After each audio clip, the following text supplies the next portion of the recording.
The Senate Banking Committee just put a date on the calendar, May 14th. That is not a rumor. That is not speculation from a Twitter account with a flag in the bio.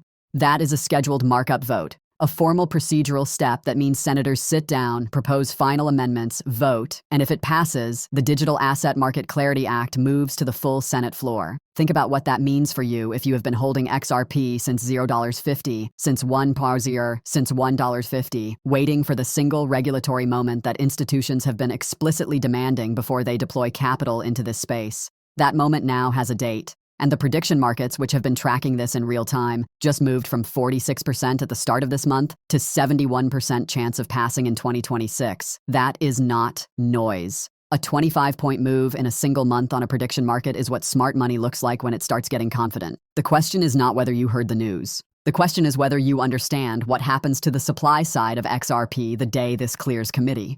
Because that is the part the banking lobby has been trying to delay for almost 12 months now. And that delay has cost retail holders more than most of them realize. And here is what makes that number more dangerous than it looks on the surface. The prediction markets moved to 71% before the full text of the final compromise has even been confirmed. That means the people putting real money behind this call are betting on an outcome they have not fully read yet. They are betting on direction. They are betting on momentum. Welcome back to Crypto Newswire, where while others are reacting to headlines, we are tracking what those headlines mean for the position you are already sitting in. If this is the level of analysis you have been missing, you already know where the like button is. Here is what you need to understand first, because the way this story is being covered everywhere else is missing the most important layer. The Clarity Act, formerly the Digital Asset Market Clarity Act of 2025, is not a crypto bill. I know that sounds strange.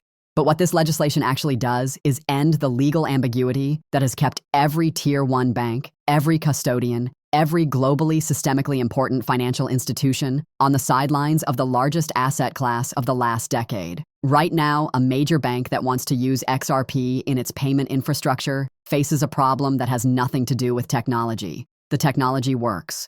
Ripple has proven that over and over. The problem is that the next administration, a new SEC chair, a new CFTC chair, a change in political direction, could wake up and call everything that bank was doing for the last 3 years illegal. That is not a hypothetical. We watched it happen under the previous administration. And no Tier 1 bank, no globally systemically important institution is going to put its compliance department, its legal team, and its shareholders at risk for an asset with no statutory framework. That is the real reason XRP has not moved the way the technology warrants. It is not the technology. It is the legal container around the technology. And May 14th is the day that container either gets built or gets delayed again. What I want you to understand is that the banking lobby that fought this bill for most of the last year was not fighting it because they do not want crypto. They were fighting it because they want crypto on their terms. The distinction matters because it tells you exactly who benefits from delay.